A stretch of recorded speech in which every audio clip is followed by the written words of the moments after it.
Boa noite a todos. Eu sou o Gilberto Campos, secretário de Relações Institucionais do Conselho Regional de Engenharia e Agronomia do Distrito Federal. É com muita alegria que o CREA-DF, no projeto Aprimora Mais, Aperfeiçoamento Profissional, apresenta hoje a palestra Precificação de Serviços de Engenharia, Mercado e Gestão de Ativos. Para nós, do CREA-DF, é uma honra tê-los aqui. Gostaríamos de solicitar aos presentes que coloquem no chat nome, título profissional, número do CREA. Se for estudante, coloque o CPF e também o e-mail, para que possamos, após a palestra, encaminharmos os certificados de participação. Informo também que, durante a palestra, os senhores poderão fazer perguntas pelo chat e que, logo após o término da palestra, o palestrante responderá as perguntas de acordo com o tempo que nós tivermos disponível.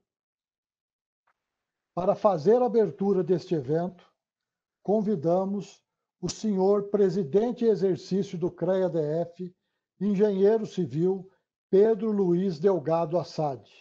Presidente, com a palavra. Boa noite a todos. É um prazer estar aqui mais uma vez nessa segunda rodada nossa, que nós estamos aí dessa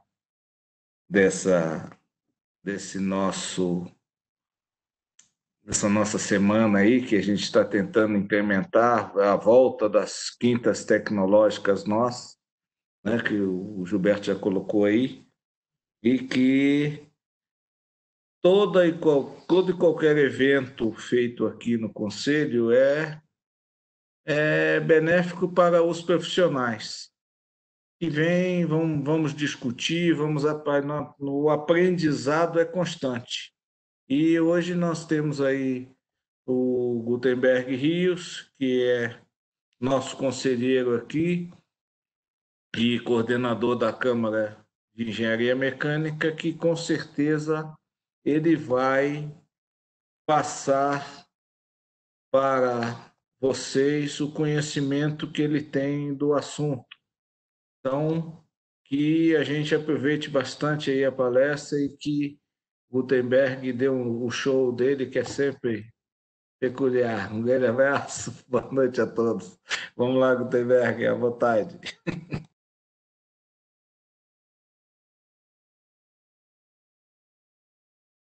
Transmite agora? Posso botar? Gilberto, você está com o microfone fechado. Obrigado, presidente.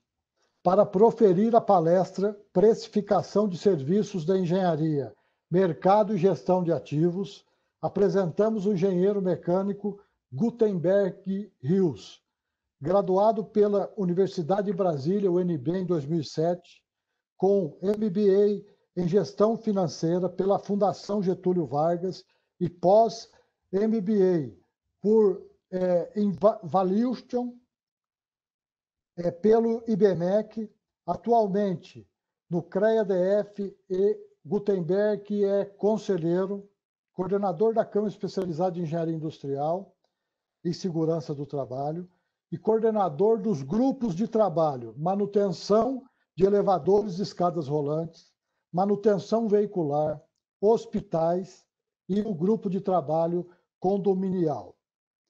Também é presidente da BMEC DF, membro de conselho de 6 empresas da iniciativa privada e CEO em 2 operações de engenharia. Gutenberg tem vasta experiência profissional em planejamento, gerenciamento, fiscalização e controle de qualidade em obras e empreendimentos, tendo atuado com participação na coordenação de empreendimentos como Aeroporto Internacional de Brasília, Transposição do Rio Francisco, Hidroelétrica Balsa Inferior, Projeto de Irrigação Sinop, Projeto EVTEA, Ferrovia Norte-Sul, Projeto Aeroporto de Rio Branco, Projeto Supervisão FIOL, Projeto Arqueologia Leste-Oeste, Projeto de Transportes Agroviários, Usina Hidroelétrica de Baguari, Usina Hidroelétrica de Barra dos Coqueiros, Usina Hidroelétrica de Caçu, Usina de Beneficiamento de Níquel da Anglo América, usinas fixas e remotas de concreto, plantas de refrigerações industriais e em sensoriamento e monitoramento remoto, com otimização da gestão de ativos e manutenção de usinas hidroelétricas como Tucuruí, Balbina, Coaraci, Nunes, Caçu e Barra dos Coqueiros. Atuou também como coordenador do Colégio de Entidades Regionais, CEDER, do CREA-DF, e foi nosso diretor de planejamento e também atuou como vice-presidente da Federação Nacional dos Engenheiros Mecânicos e Industriais. Com a palavra, o engenheiro mecânico Gutenberg Rios. Opa, Gilberto. Olá. Boa noite a todos, né? E a todas. Obrigado aí pela audiência. Rapaz, obrigado pela introdução aí, Gilberto. Desencavaram coisa que eu nem lembrava mais, cara. Mas bom demais. Gratidão aí pelo carinho. Vamos... A ideia aqui, para quem está nos assistindo, quem entrou agora, não é esgotar o assunto, né? Deixa eu até compartilhar a tela aqui. É um assunto vasto, é um assunto que carece de atenção. Selecionar, vamos lá. Beleza. É um assunto que carece de atenção, é um assunto que, até pela sua extensão e aplicação, a gente não consegue findar ele aqui hoje. Qual que é o meu objetivo aqui? Primeiro, deixar um caminho aí para as perguntas certas, né? Para que vocês consigam fazer as perguntas certas e, a partir daí, conseguir desenvolver algum projeto de extensão, ou até mesmo entendimento do processo de precificação, né? Então, isso vem de longa data, a gente tem atuado muito, né, nessa condição aí de gestão de ativos. Então, o objetivo aqui é a gente só trocar figurinha e trocar experiência, tá? Não esqueçam, quem tiver qualquer pergunta durante a apresentação, é só escrever no chat, o pessoal do CREA-DF vai encaminhar, e aí ao final que eu terminar aqui a apresentação, dentro do tempo, prometo aí, Gilberto, que não vou tentar não me estender muito, a gente tenta responder a todas e até debater algum ponto ou outro aí. Então, vamos começar aqui.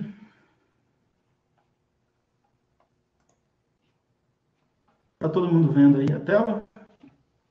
Então, primeiramente, eu quero começar agradecendo a própria ABMEC-DF, né, a Associação Brasileira dos Engenheiros Mecânicos Industriais, aqui do Distrito Federal, ao CREA-DF por esse convite aí. Eu vou colocar na figura do Pedro Assad, que é o presidente em exercício, e o Gilberto, que é o grande responsável aí, busca realizar.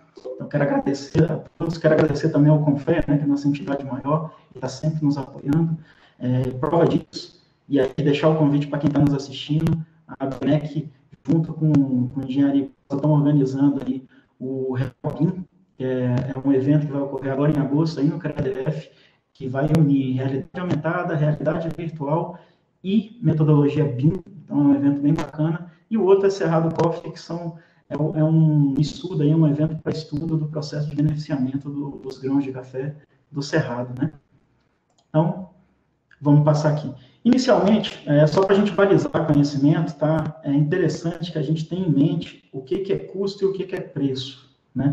Normalmente, a gente está acostumado a perguntar o que é custo e a resposta vem uma resposta comercial, que é o preço. Então, a gente não pode confundir isso.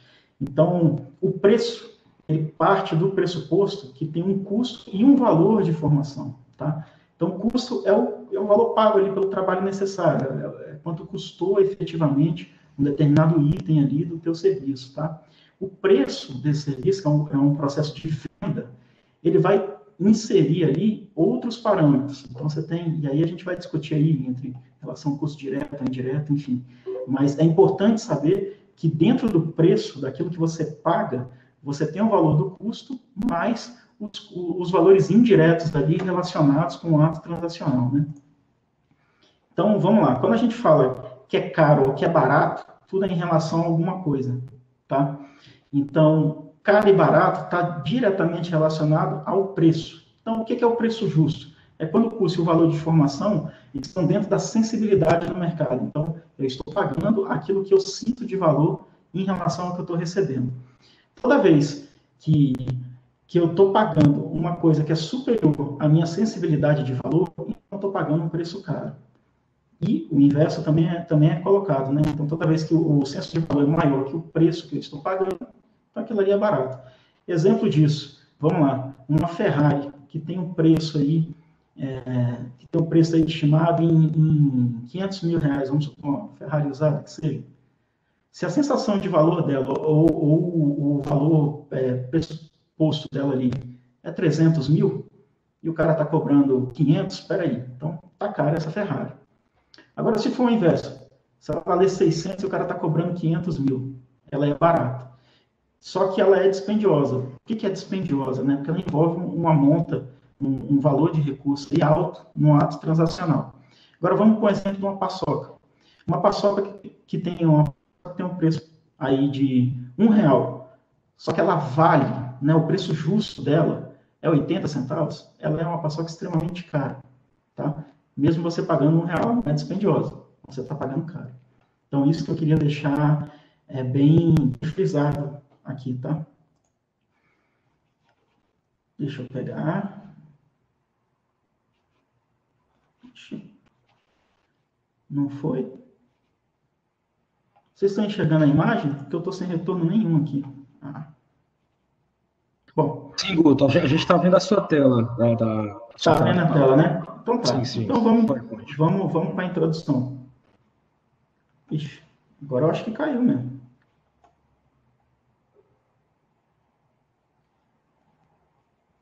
Não estou sem retorno nenhum aqui, cara. Vocês estão vendo aí alguma coisa? Sim, a gente está vendo a sua tela, né? No PowerPoint.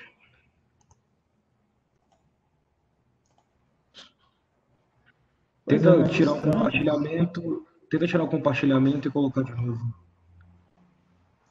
Deixa eu só ver aqui o negócio aqui.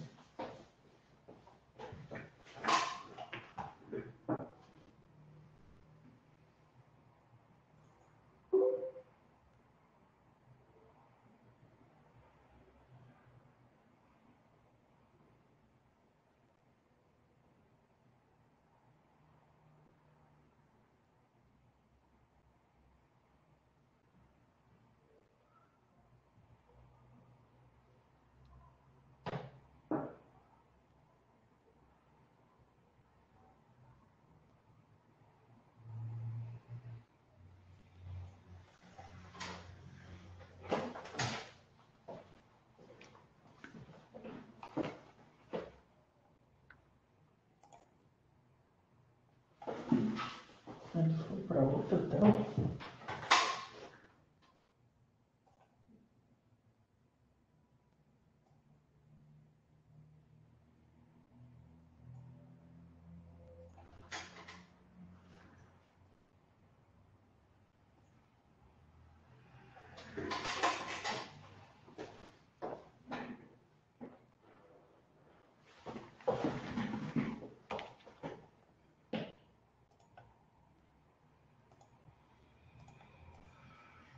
Não. Não sei o que é que tá vendo, não, né? Enquanto o Guto vai Deixa eu a questão da transmissão, Gisele, licença, boa tarde, boa noite. Eu queria pedir para vocês, se possível, abrirem o vídeo de vocês, porque eu vou fazer alguns registros para fazer uma matéria para o nosso site, tá bem? Agradeço, obrigada.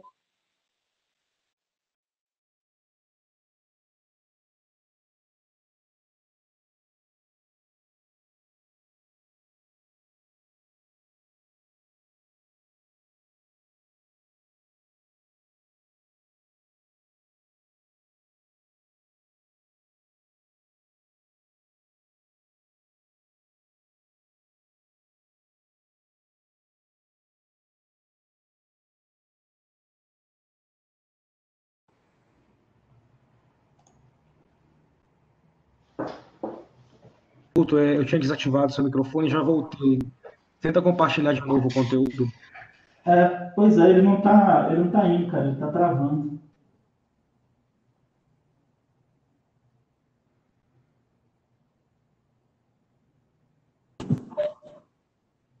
Eu tenho aí, Luiz Marcelo, eu mandei pro Gilberto a apresentação, cara. Qualquer coisa, abre aí o PDF dela e a gente faz por aí. Porque ele não tá me deixando compartilhar a tela, não sei por quê.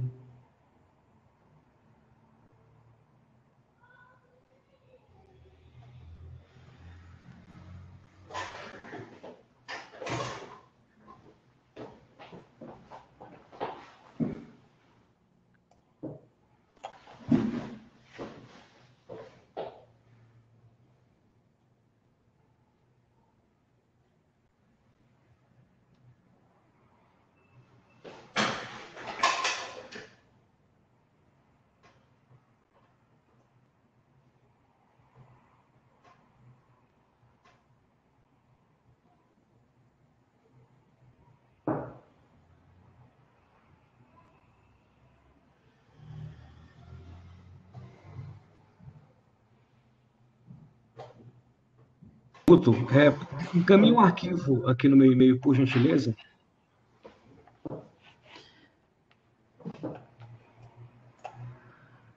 Peraí, deixa eu tentar aqui mais uma vez, cara, porque eu não tenho acesso agora ao e-mail, não.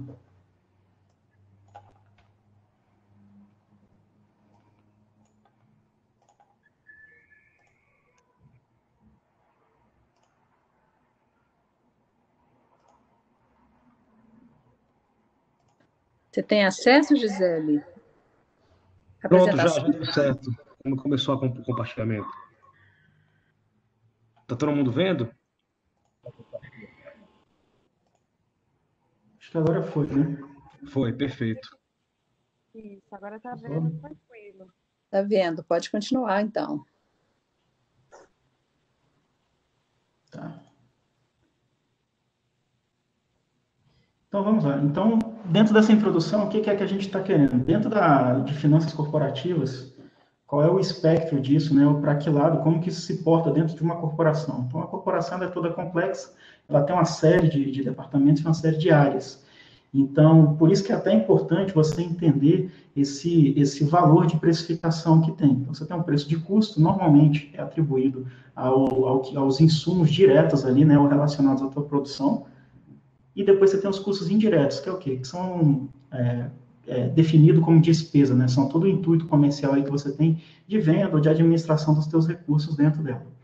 O que a gente vai estar tratando aqui são as questões de custo e o sell-out, né, que eles chamam, né? Ou o processo de venda disso, você precificar de uma forma correta, tá? O primeiro passo que você tem e o que você tem que ter em mente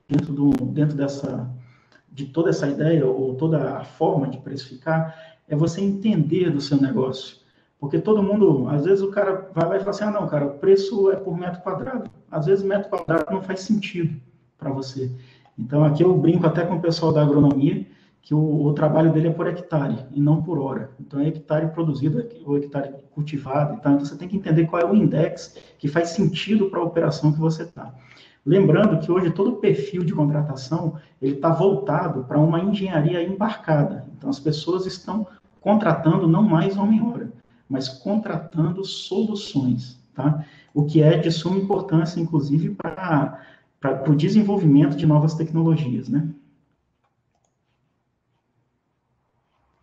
Bom, então passando, aonde que a gente vai chegar com tudo isso daqui? Tá, então, a gente definiu lá alguns conceitos, aqui é onde a gente vai chegar lá no final, que é um valor que a gente vai chegar dentro do teu index. Aqui eu estou deixando o real por homem-hora, porque é o que é mais popularizado, não necessariamente é isso. Então, é só título de sugestão, não é verdade absoluta, e como eu acabei de falar também, as soluções tendem a ser embarcadas, né? Então, ou seja, as pessoas vendem soluções hoje, né? A maioria delas, tá ok? Então, o objetivo é a gente conseguir entender o que é o custo do serviço, quais são os custos de venda, e aí entra o conceito de despesa, e como que você faz para estabelecer o seu preço de venda final. Lembrando que se você precificar errado, principalmente se você é autônomo ou está enveredando aí para a área de empreendedorismo, você que vai sofrer isso, né? Você vai pagar caro por isso. tá? Um ponto interessante, a gente vai fazer um overview também de mercado e o porquê que eu estou dizendo isso e como que se dá aí os grandes postos de contratação da engenharia, tá? Isso no Brasil, tá? A realidade brasileira. Vamos lá. Bom, dentro do panorama, tá? Aí eu passo rápido lá o outro slide, mas era só introdutório de cenário, tá? Então, tá tendo um delay aí grande entre o que eu estou apresentando e o que está chegando para vocês. Dentro do cenário brasileiro, lembre-se que o governo brasileiro é o grande contratante aí de engenharia, tá ok? Ao longo do tempo, os grandes empreendimentos de médio porte, todos eles estão atrelados ao governo. É por isso que qualquer crise política ou qualquer cerceamento ali da contratação por parte do governo, a engenharia sofre. O primeiro grande baque que deu aí na engenharia brasileira, ao contrário do que todo mundo pensa, que foi a Lava Jato, foi um pouco antes, foi em 2011, quando instituíram o RDC.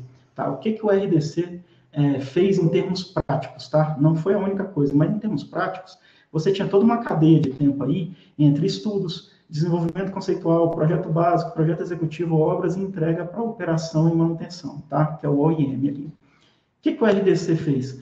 Ele pegou e achatou essa parte de básico, executivo e obras e saiu do estudo para um anteprojeto ali, que não chega a ser conceitual, não seja ser básico, você encontra muita coisa aí nesse sentido, e depois você tem o RDC, que ele pegou e achatou. Ele está contratando ali projeto e obra tudo junto, tá? Então, o RDC ele veio propondo isso, é uma forma que provavelmente não vai ser alterada aí ao longo do tempo. Isso daí pegou um mercado que era muito bem estabelecido de engenharia construtiva e engenharia de execução e achatou tudo numa coisa só. Então, finalzinho ali de 2011 que começou esse tipo de movimentação. Outro ponto que é de suma importância a gente entender é que há um gap na formação de engenheiros. Então, você tem uma quantidade grande e crescente de engenheiros júnior que estão ingressando aí no mercado. Você tem uma quantidade muito grande de engenheiros sênior, mas que a maioria deles ainda não está mais operacional, ou já se aposentaram, ou sei lá, pararam de exercer a engenharia de um modo geral, né? Então, outras coisas. E um estreitamento aí dos engenheiros plenos, né? Então, isso daí é resquício da década de 80, que foi a década perdida, tá ok? Então, isso daqui é só o cenário. Por que eu estou colocando isso? Porque grande parte dos formados engenheiros, você pegar o censo aí do IBGE, tá? De 2010, a grande maioria dos engenheiros formados no Brasil não atuam na engenharia. Eles atuam em outras. A gente fica tão bom em resolver problema que acaba que as outras indústrias acabam contratando aí os engenheiros, tá? E essa conversa toda aqui é para a gente depois tratar dessa alteração um pouco aí da relação de trabalho. Tá ok? Então, isso daí é um cenário, um panorama básico. Então, o que a gente está entendendo? Que o cenário político e econômico brasileiro afeta diretamente a engenharia, a atuação da engenharia, né? O processo de venda da engenharia, tá? Então, em termos de métodos, deixa eu ver, pronto, beleza. Então, em termos de métodos, tem uma série de métodos existentes, eu não vou detalhar ou aprofundar todos eles. Então, você pode estabelecer o teu preço por uma meta, de uma margem de contribuição. Como que é isso? Você entende os seus custos, estabelece ali uma meta com margem de contribuição e precifica para fazer a venda. Tá? Você pode fazer markup, que aí é o uso de algum coeficiente, tá? E aí essa escala da esquerda para a direita, ela tá em ordem crescente de necessidade de mais dados e necessidade de maturidade também, tá? Então, o coeficiente aí é o markup. Em termos de média, é uma precificação por média de mercado. Então, a gente vai passar por isso daí. Tem um método que é implícito. Esse daqui é o que exige um maior poder de processamento e um maior entendimento do teu negócio, tá? E aí, lembrando, cara, estou falando de negócios pequenos e grandes corporações e pequenas corporações, todas elas padecem da mesma dor, tá? Todos eles. O negócio é só escala, a gente só lida com escala. Mas, indistintivamente, basicamente os mesmos problemas que tem.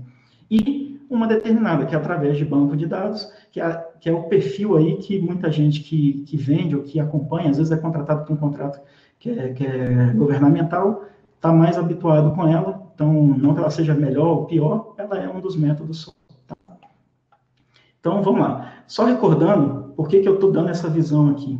que a gente quer saber o custo do serviço prestado. Esse é o primeiro passo que você tem para você conseguir precificar corretamente os seus serviços, correto? Então, dentro de uma metodologia de entendimento, e aí eu estou trazendo aqui uma DRE, que é a demonstração de resultado de exercício, isso aí o pessoal da contabilidade fornece para a tua empresa, ou se a empresa é de grande porte, esses dados normalmente são divulgados, se for uma SA, por exemplo, ou se ela tiver capital aberto, aí tá público mesmo, está ali no site da Bovespa e tal. Então, dentro do serviço, então, essa receita aqui é a receita global. Você emitiu uma nota lá, você vai pegar e vai receber isso daqui bruto, né, de uma forma bruta. Desse valor que você está vendendo, só uma parte corresponde aos seus custos, tá? Outra parte, você vai ter que financiar essas despesas administrativas e financeiras, é custo de captação, é uma reunião que você precisa fazer antes de contratar, você tem deslocamento, então tem custo envolvido ali, ou eventualmente precisou fazer algum tipo de material, parará, ou hoje, por exemplo, você está vendendo pela internet, você vai lá e impulsiona o teu post, você está gastando, você está colocando dinheiro aí, ou uma despesa, né, numa parte comercial da coisa. Depois você tem aí um resultado operacional. Dentro disso daí, você tem a projeção de tributária, né, no caso de lucro presumido, ou de pequeno porte, ARL e tudo, dependendo da figura, você vai ter uma previsão ali, que é uma alíquota em cima do valor de nota, tá ok?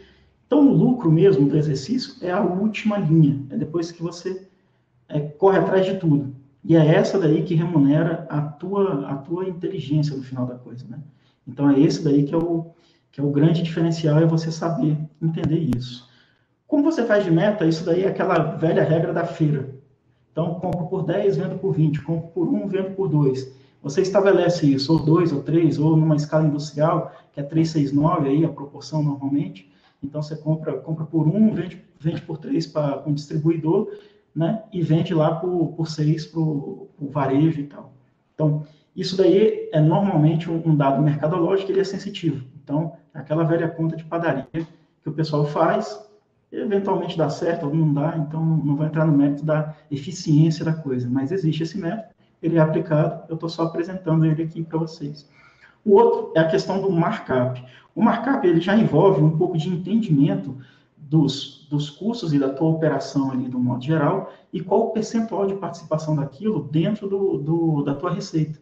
Então, a partir do momento que você sabe que você gasta 12% de despesas, então, 12% do que eu vou fazer está ali. Aí você estabelece o seu markup. Normalmente, você faz isso por um multiplicador. Então, você acumula esses valores percentuais do seu entendimento e estabelece lá um multiplicador para você fazer conta, tá? Ele refina um pouco. Método de pesquisa de preço. Então, você vai lá, e aí eu estou dando um exemplo sempre da camisa aqui, para ficar ilustrativo para todo mundo. Então, você pega lá, tem 3 camisas, cada um está num preço, soma o preço, divide por 3, nesse exemplo aqui, você vai ter um valor médio. Tem gente, por incrível que pareça, que precifica dessa forma. Qual é o risco de precificar dessa forma?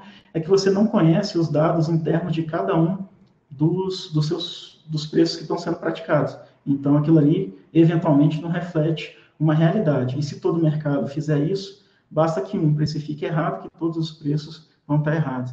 Lembrando que se a margem de contribuição, ou seja, se você está vendendo por um valor que às vezes não consegue remunerar as suas despesas, quanto mais você vende, pior é o prejuízo, tá? E aí a gente vem para o implícito. O implícito é quando você precisa efetivamente conhecer seus números, tá? Estabelecer isso.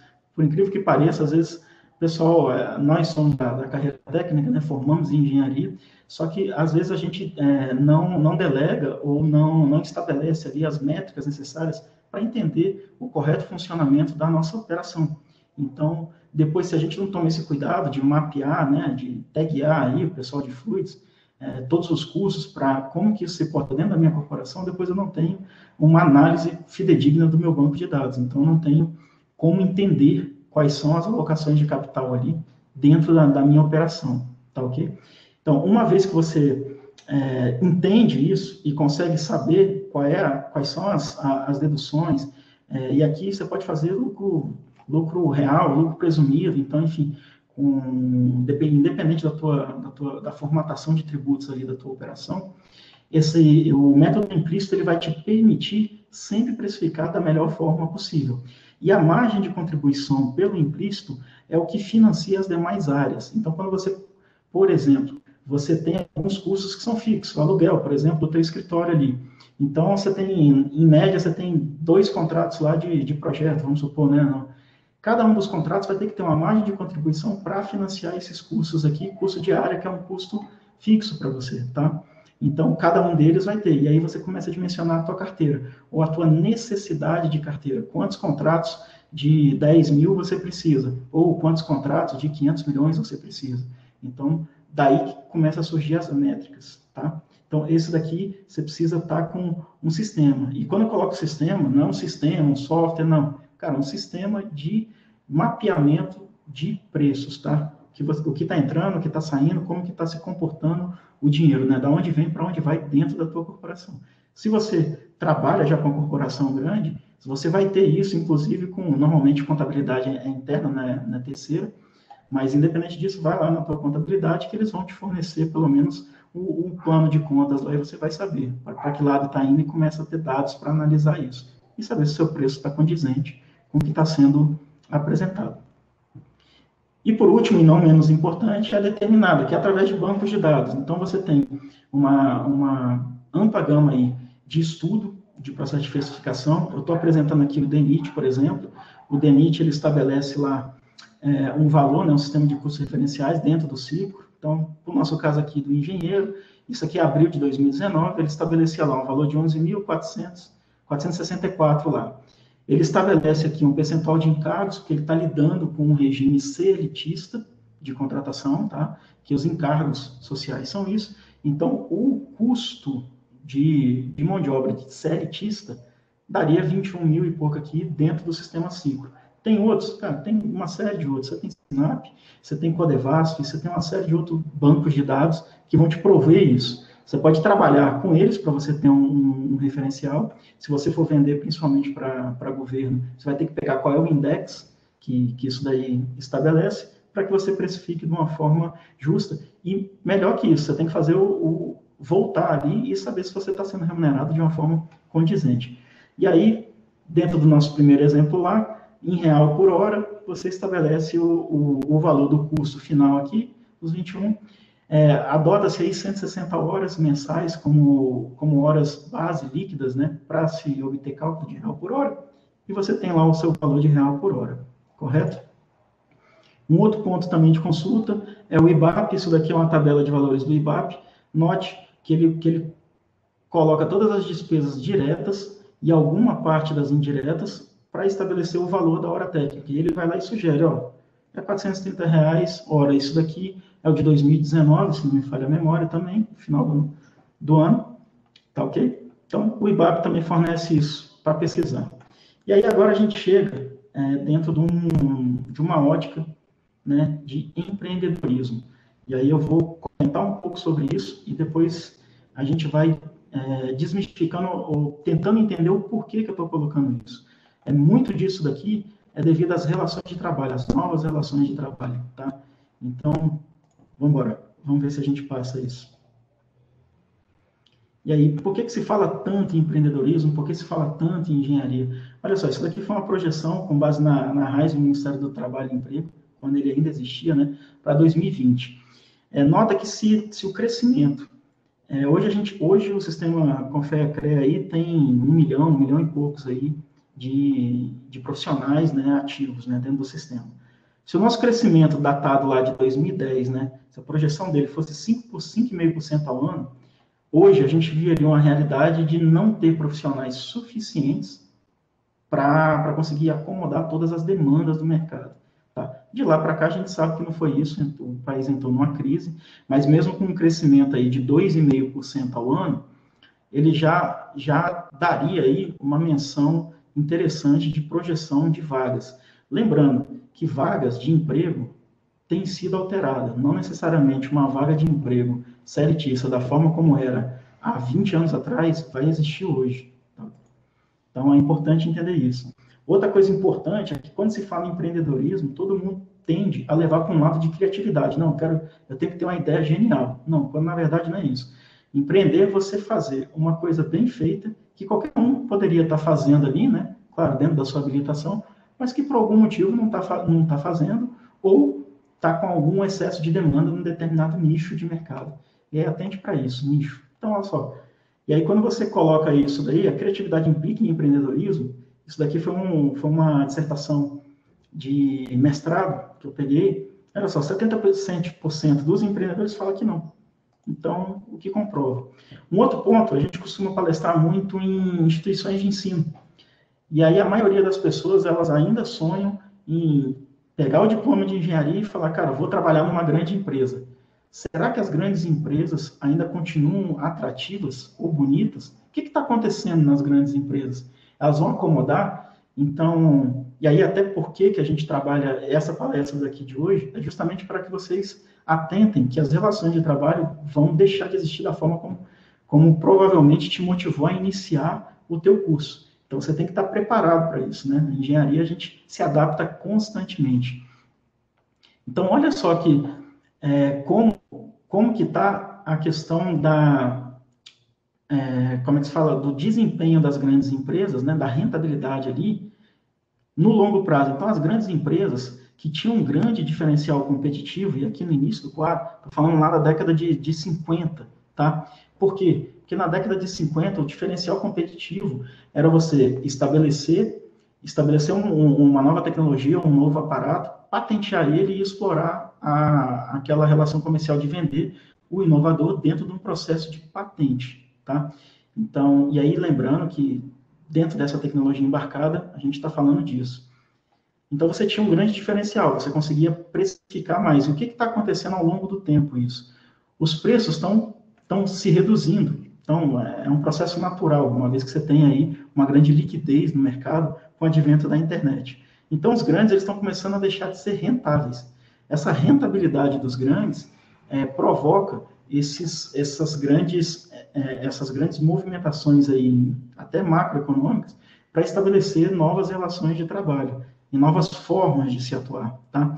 Lembrando que a engenharia também evolui numa velocidade, às vezes, até mais rápida que essa. Então, eu vou trazer aqui, rapidinho, um exemplo da Boeing, tá? Eu peguei aqui três retratos aqui da Boeing, um de 62, um de 94, e o outro do Dreamliner, acho que foi 2010, 2012 ali, o Dreamliner. Então, olha só, lá em 62 eram 137 passageiros e era composto de 100 mil peças. Em 94, já eram mais de 300 passageiros, eram 2 anos e meio de desenvolvimento ali, de processo, e o primeiro usado desenvolvido com tecnologia assistida, então, ou seja, você trabalhou uma parte dele remotamente, tá?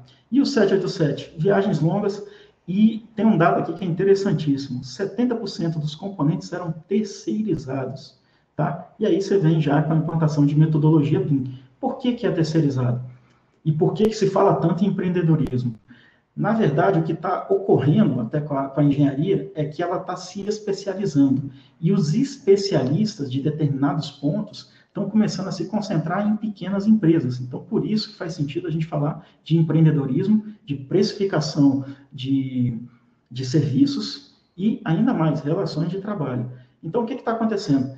Olha só o 787 da Boeing, como que ele está? Então, ele não é mais montado só nos Estados Unidos. Então, acabou aquele negócio de grandes partes industriais para você fazer um mega projeto. Então, o cara foi até lá no final lá da Europa para buscar. O cara é especialista no rolamento de trem de pontos X. Uma empresa menor que se especializou, está altamente especializada, ele vai lá e compra. Aí, esse cara aqui é especialista no desenvolvimento da linha de montagem de não sei o quê. Eles vão atrás dos especialistas, tá? É por isso que isso faz sentido, da descentralização dos pátios industriais. Isso daqui aborda toda, inclusive a indústria da construção civil, tá? Quem atua nessa área consegue entender isso. Então, os pequenos especialistas são chamados para dentro do bojo maior. Então, você fecha hoje uma obra, você tem lá uma série de prestadores de serviços, cada um dentro da sua tecnicidade, todos eles compondo para levar ou a edificação, ou o projeto, ou, enfim, o empreendimento de uma forma toda.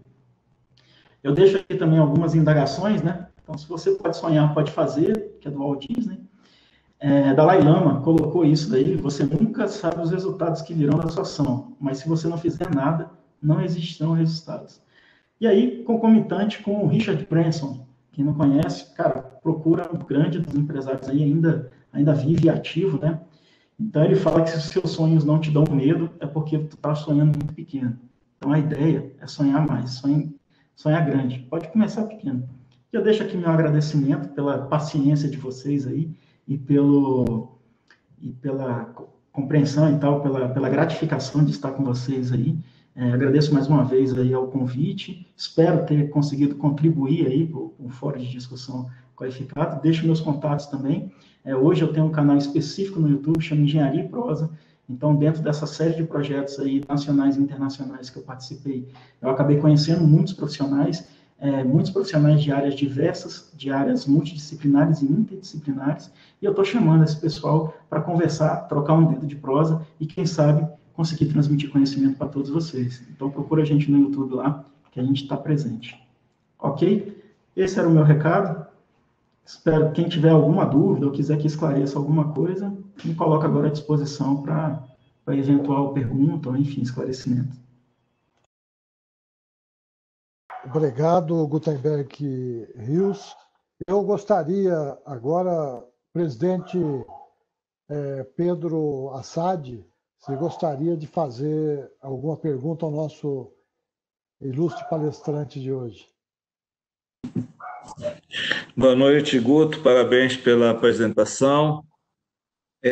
Eu tenho só você citou aí SINAP, tabela DENIT, IBAP e outros preços de referência.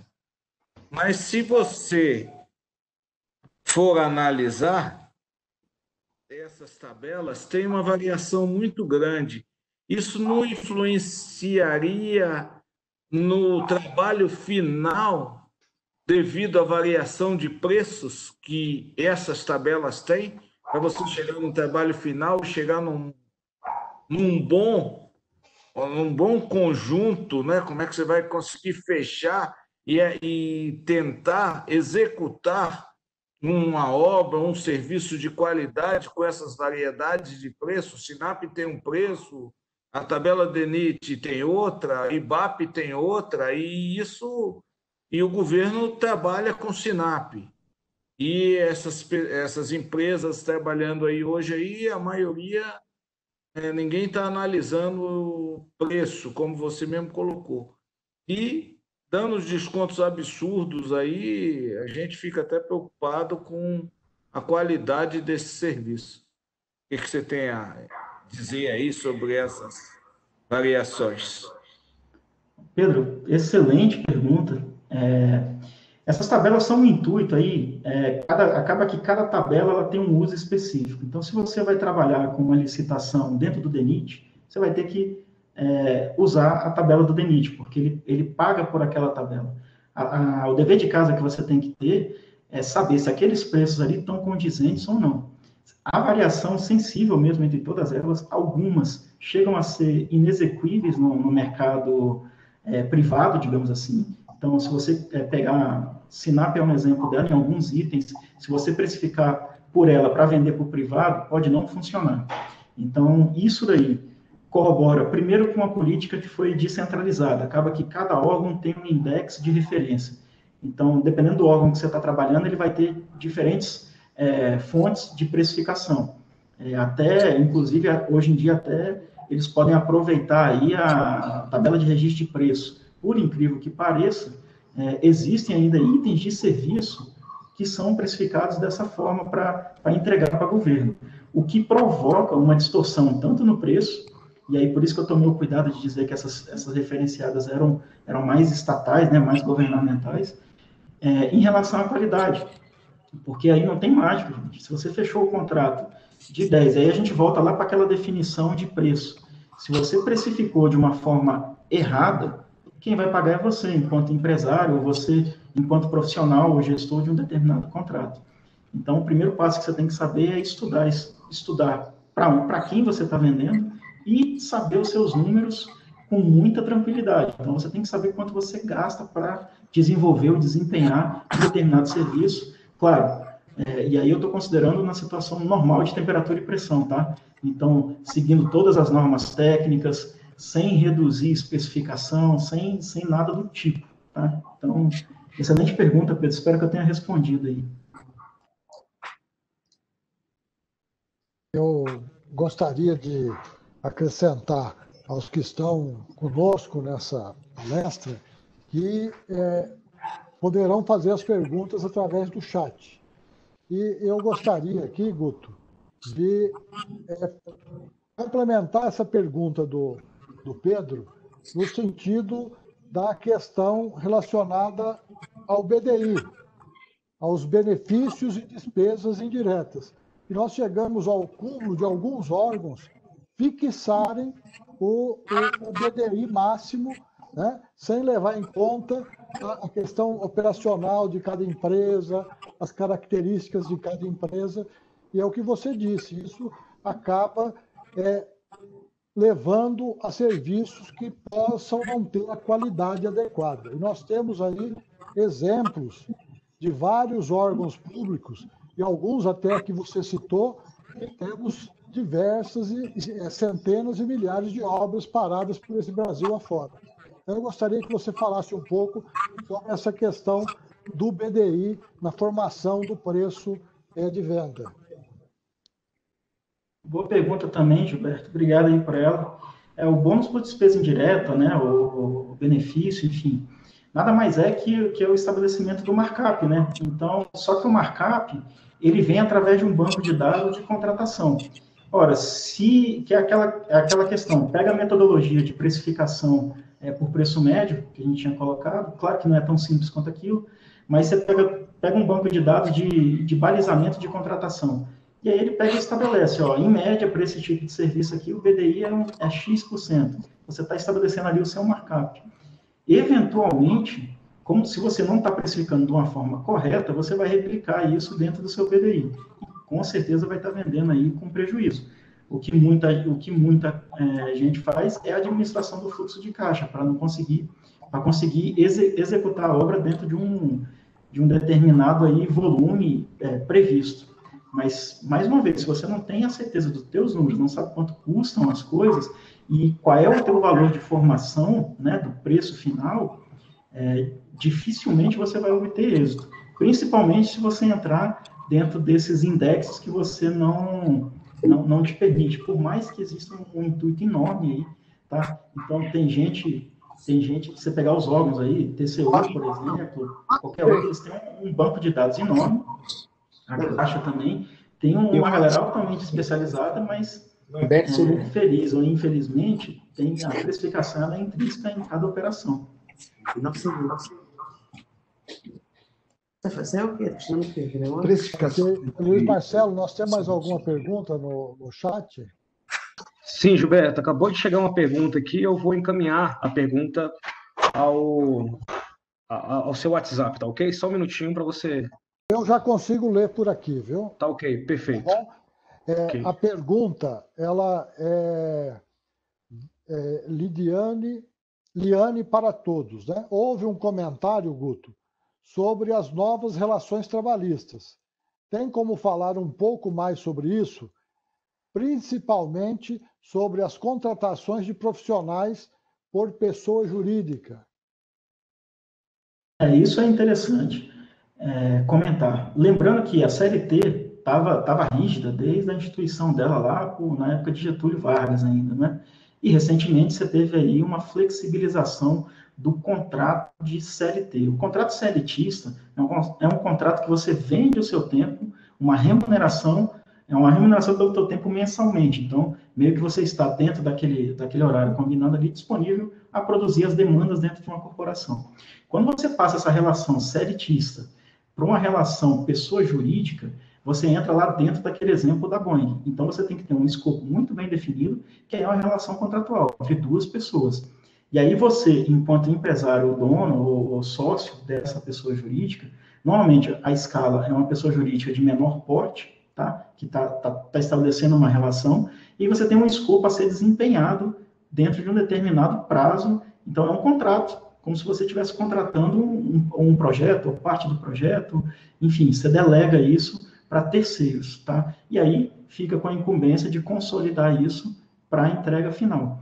Então, lembrando, essas relações aí, elas são todas regidas, você tem um código brasileiro para todas elas, você tem uma ampla opção de contratos aí dentro do direito, todos eles factíveis, desde que você estabeleça corretamente qual é o seu escopo e que você entenda quais são os seus custos ali associados a isso. Se você pegar uma relação de preço seletista e tentar incorporar numa relação de pessoa jurídica, não vai dar uma coisa muito legal, né? Porque uma coisa não tem nada a ver com a outra, você está misturando maçã com banana. Então, se você vai para a pessoa jurídica ou vai trabalhar como pessoa jurídica, você tem que ter o relacionamento ali bem estabelecido dentro do prazo, do escopo e do bojo. Não tem essa coisa de disponibilidade, a menos que você tenha, por exemplo, um contrato de acionamento por ordem de serviço aí emergencial. Então, aí sim, você vai ter que ter uma equipe ali de prontidão para ser acionado. Mas mesmo nesses casos aí, você tem toda a previsão contratual que precisa ser estabelecida. E aí você está negociando entre duas pessoas distintas, jurídicas, em que uma não vai incorporar a outra, né? Inclusive, sugestão aí, cláusula de não sociedade e da responsabilidade civil de cada um.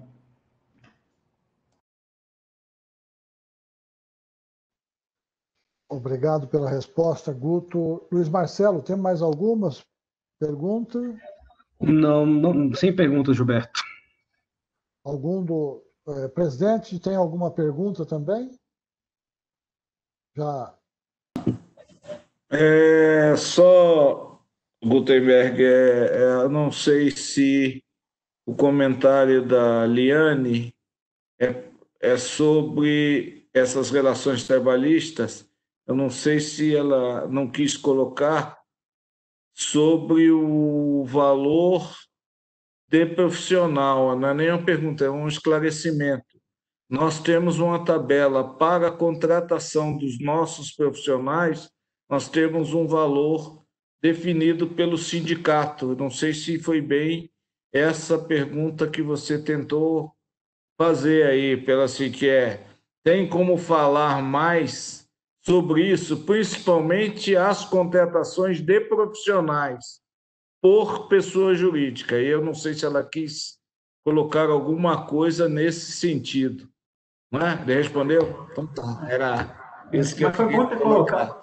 Okay? Mas, presidente, foi bom só ter essa dúvida, que vale lembrar, dentro do regime seletista, você tem o estabelecimento do piso, né? O piso salarial. Então, cada categoria de profissional tem o seu piso ali. No nosso caso, é o SENGE que estabelece, que é o Sindicato dos Engenheiros, mas dentro do bojo inteiro lá, cada um tem a parte sindical ali. Lembrando que há uma convenção coletiva. A convenção coletiva é um documento construído de interesse das partes. Você tem uma parte patronal, uma parte laboral, e você tem o terceiro, que é a fé pública, né, que é o Ministério Público. Antigamente era o Ministério do Trabalho, né, hoje está vinculado, acho que ao Ministério da Economia, se não me falha a memória, mas você tem esse acordo de intenções em que baliza. E aí você estabelece o piso válido para o regime seletista, que é quando você vende o seu tempo, torna o seu tempo disponível para uma empresa, para atender as demandas da empresa, né? Só complementando, Guto, se você me permitir, no nosso caso, inclusive dos engenheiros, dos arquitetos, nós temos a lei, né, que trata dos 6 salários mínimos profissionais para 6 horas de trabalho diária, dentro do regime seletista. Não vale para o regime estatutário, certo? Para servidor público. Isso já está pacificado, mas é dentro dessa linha que ele falou.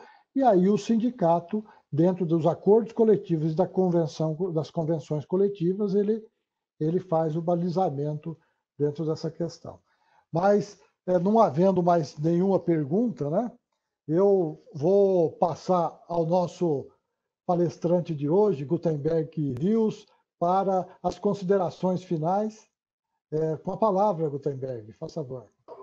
Oi, Gilberto, obrigado pela complementação. O Luiz até colocou ali o número da lei. Gratidão pelo convite, é sempre muito bom estar com vocês. Eu gosto muito de debater engenharia, de conversar sobre engenharia. O meu recado aqui para você que está nos ouvindo, seja recém-formado, independente do timeline que você tiver na tua carreira, que a gente tem que ter noção que a engenharia, ela altera o mundo ao nosso redor. Nós criamos verdadeiras indústrias. Então, eventualmente, vale a pena o esforço de pensar um pouco fora da caixa. Pode começar pequeno, não tem problema nenhum, mas vamos pensar grande, vamos reconstruir isso. Nosso Brasil precisa, ele urge dessa gana, dessa vontade de ser grande, de fazer coisa grande, de ter grandes empreendimentos e de desatrelar de uma vez por todas aí, ou de uma forma melhor possível, essa dependência da contratação estatal. Vamos trabalhar, vamos correr atrás de patente, vamos estabelecer isso.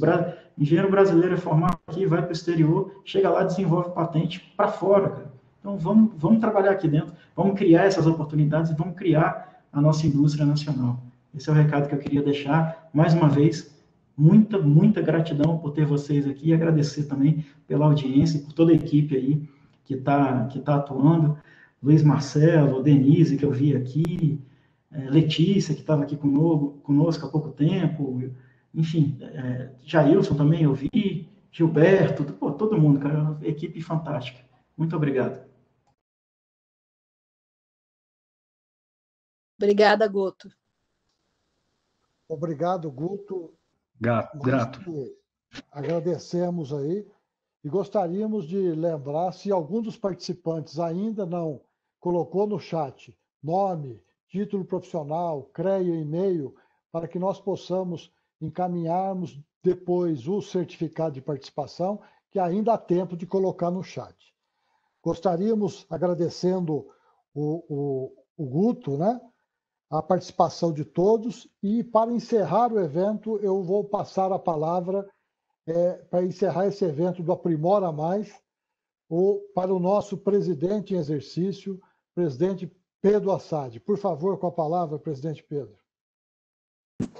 Obrigado, Gilberto. Gutenberg, mais uma vez, eu queria agradecer aí pela participação, por ter vindo aqui participar com a gente desse Aprimora Mais. É uma ideia nossa aqui do CREA-DF que a gente repita esses eventos semanalmente. Vamos ver se a gente consegue aí. E está aberto até aos participantes.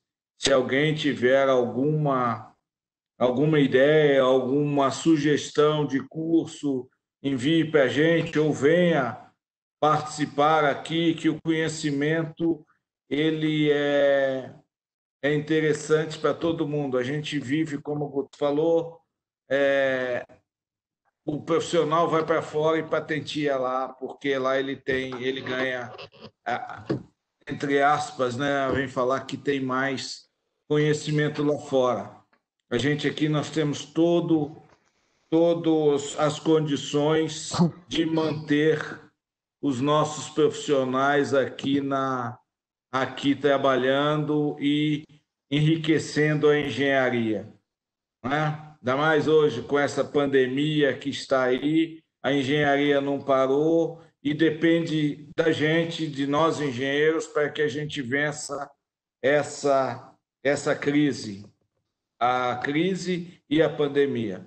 Então, eu agradeço a todos a participação. O CREA está à disposição, Gutenberg, pessoal da CRI aí, muito obrigado pela ajuda aí. Boa noite a todos. Obrigado, presidente Pedro. Antes do encerramento, eu gostaria de deixar alguns recados. Nós, como teremos agora no dia 15, estão aprazados pela Comissão Eleitoral Federal do CONFEA as eleições do sistema CONFECREA, nós vamos promover o próximo Aprimora Mais no dia 23 de julho, presidente, porque a semana que vem é preparação para as eleições e na semana seguinte as eleições. Então já fica aqui o próximo para o dia 23, que também é uma quinta-feira. Depois das palavras do nosso presidente, nós encerramos aí agradecendo a todos os participantes. Obrigado e todos tenham uma boa noite. Boa noite. Boa noite a todos. Obrigada, Guto. Boa noite a todos. Bela palestra. Obrigado, Guto. Boa noite, gratidão aí a todos, cara. Gratidão Parabéns, mesmo. Guto. Obrigado. Valeu, obrigado, Gilberto. Abraço, cara.